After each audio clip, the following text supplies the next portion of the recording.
Bom, gente, continuando a série queda de tensão em circuitos monofásico e também trifásico, na postagem anterior a este vídeo eu falei sobre a história, né, da norma NBR 5410 em contexto geral e também sobre como ela foi elaborada ou então criada.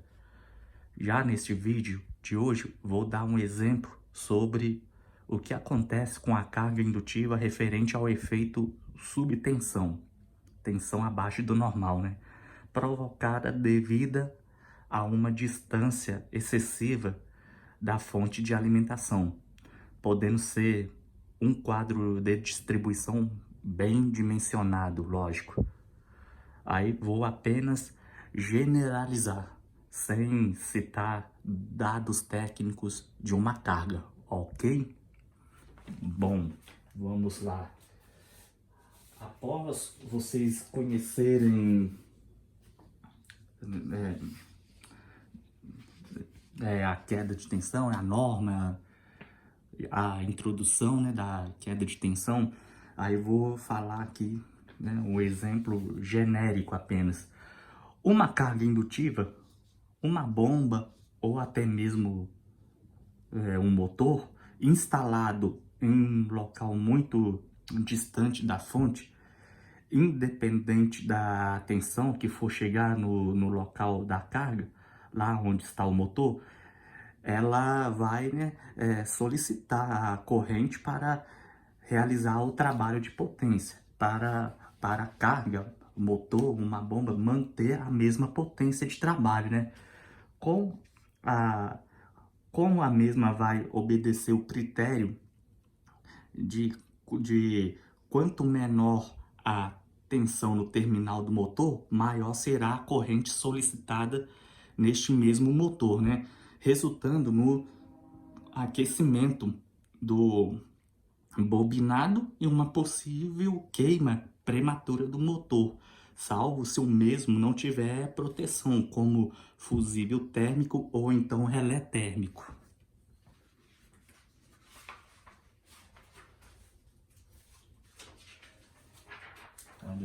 Desculpa, deu um probleminha aqui. Igual estou de volta. Perdão.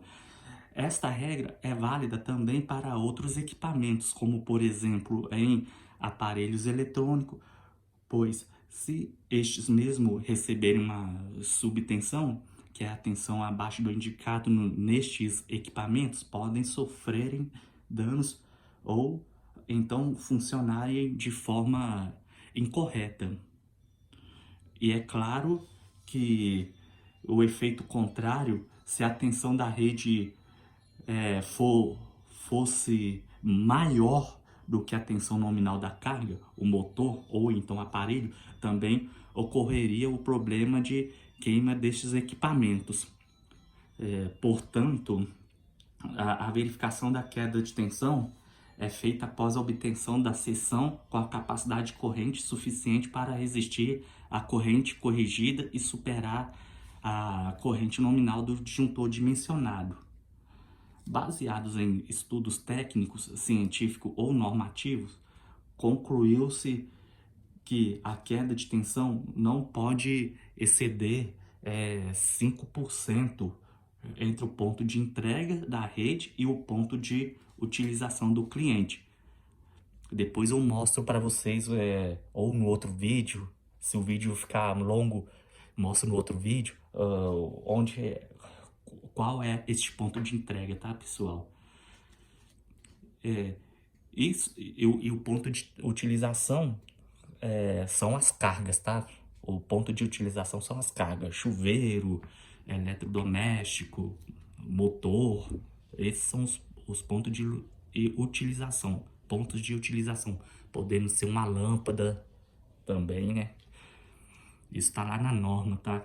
5410. Isso se tratando de instalações elétricas residenciais que utilizam redes das concessionárias de energia, como acontece em sua grande maioria, ou seja, na maioria esmagadora de unidades consumidoras que utilizam é, as companhias de energias contratadas pelas mesmas pelo serviço de energia prestados, né? Uma dica importante que eu vou dar é que, apesar de ser rara uma pessoa ter essa ideia, mas neste mundo tudo pode acontecer, tudo é possível nesse mundo, que é a seguinte: não usem uma tensão da fonte maior do que a carga, achando que vai chegar a uma distância longa, achando que a tensão vai cair durante o percurso. O percurso da rede, né? Ou seja, o comprimento da rede, se for muito longa, até chegar na carga. Na sorte, nenhum tipo de cálculo sem nada, pois esse método não funcionará em hipótese alguma, tá, gente? Então vamos confiar na tensão contratada aí. Nunca façam isso, colocar uma tensão maior no lugar longe, lá na fonte, e pôr uma carga numa distância maior, achando que a tensão vai cair, que pode cair de uma forma errada. A carga pode receber a tensão de uma forma incorreta, tá? Se um profissional também optar, também tem outra situação também. Se um profissional também optar pela instalação de um transformador ou autotransformador próximo à carga, o circuito até funcionará corretamente. Mas com isso, utilizando o transformador, elevaria e muito o custo de instalação, além de ter a necessidade de ajustar a tensão primária do transformador para entregar uma tensão secundária correta para a carga, ou instalar um trafo automático, caso exista, né? Trafo significa transformador, a abreviatura. O mais usual é calcular a queda de tensão para o dimensionamento de cabos para circuito requerente. Fica mais barato e funcionaria muito bem.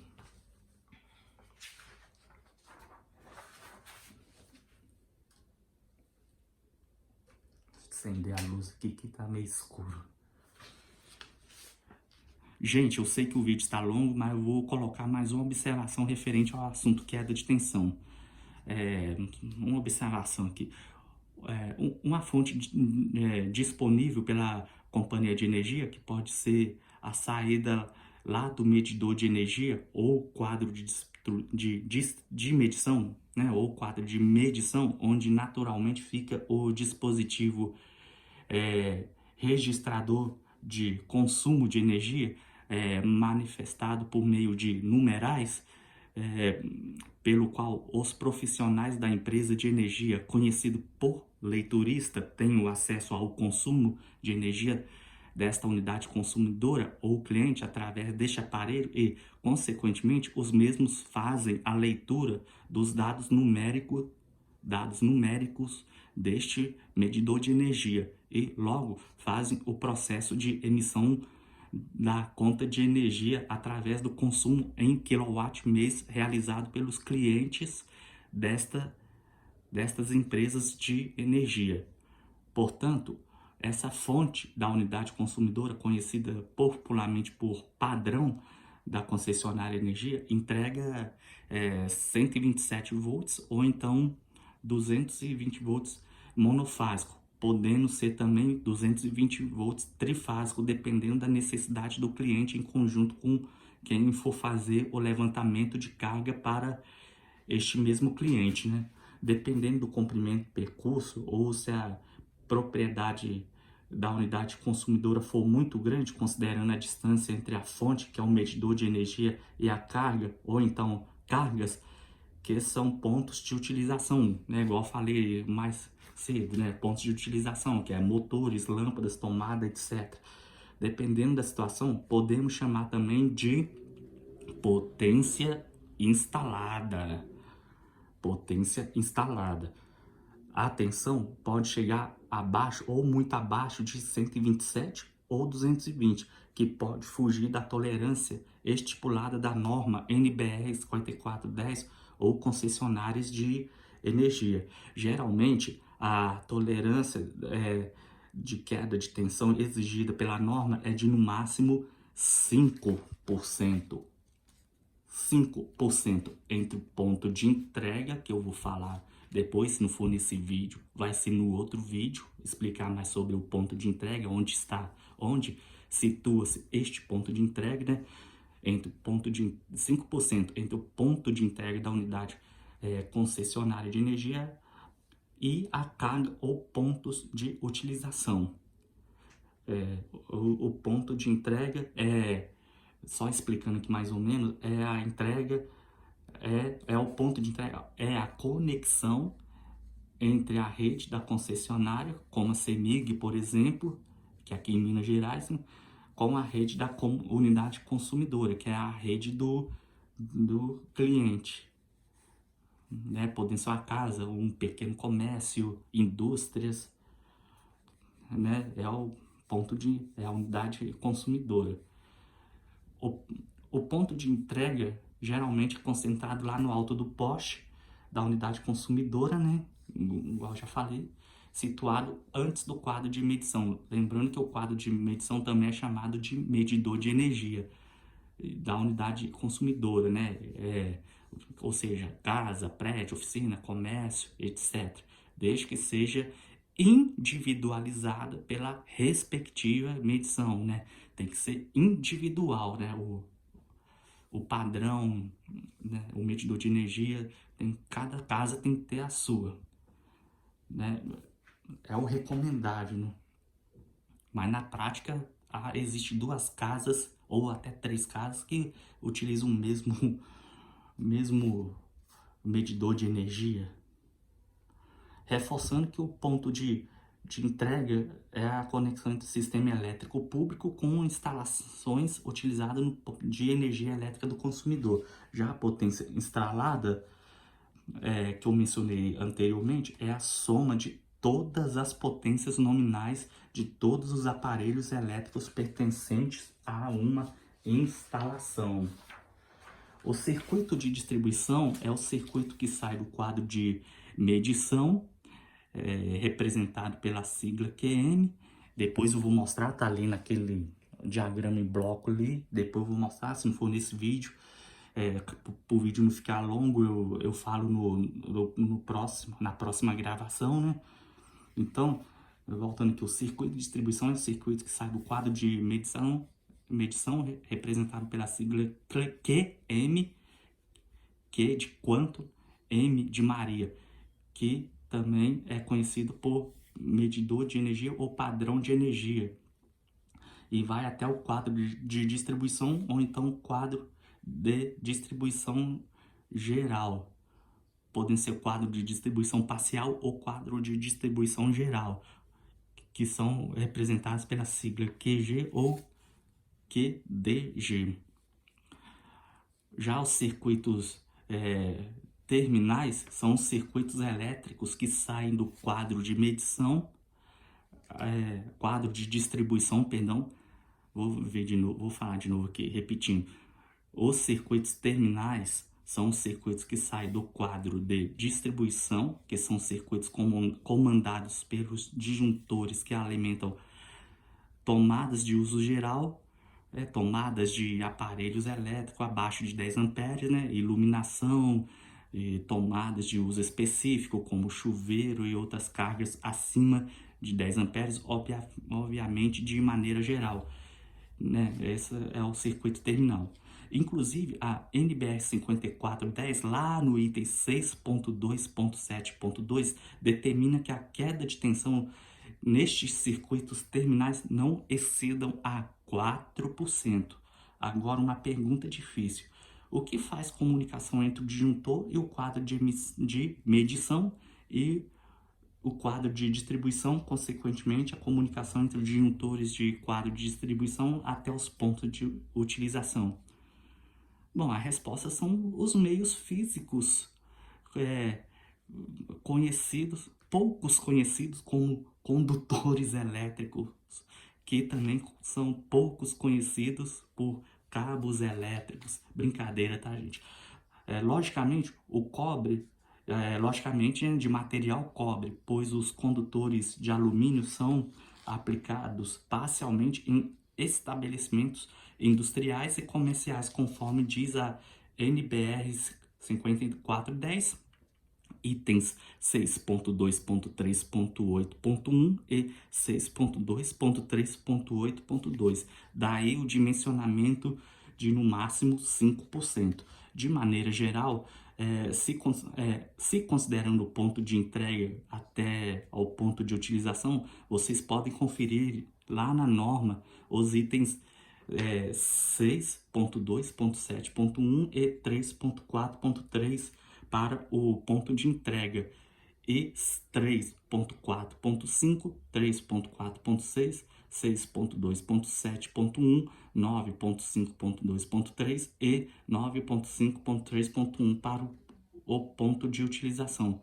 Contudo, a norma 5410 foi elaborada também para atender os procedimentos corretos de instalação de condutores, além de outros quesitos envolvendo a eletricidade, caso do levantamento de estudos científicos, técnicos e visando a segurança, né? E segurança muito importante, né? Por meio de padronização nas instalações elétricas. É muito importante, né? Segurança, padrão, senão vira muita bagunça. E é claro, na prática fica muito mais fácil para auxiliarem vocês, eletricistas, no dia a dia, com o auxílio de um projeto elétrico que obedece à norma NBS 5410, né? Portanto, a NBS 5410 serve para auxiliar uma instrução, né? Como se fosse uma espécie de manual de instrução para vocês, eletricistas, né?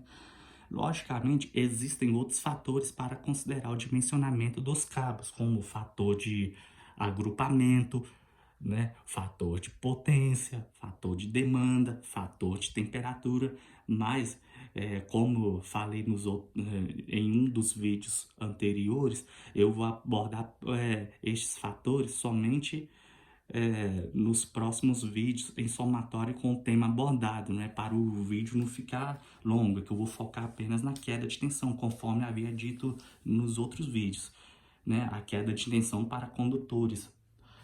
Isso é para não estender demais o tempo deste vídeo, devido à complexidade dos fatores aplicados para o dimensionamento, né, dos cabos elétricos. Ok, queridos visitantes? Então, fica um abraço. Então, no quarto vídeo da série, eu vou falar sobre os formulários e o diagrama em bloco. Eu não vou falar nesse vídeo não, porque nós já estamos aí com 18 minutos. Então, até o próximo vídeo. Valeu!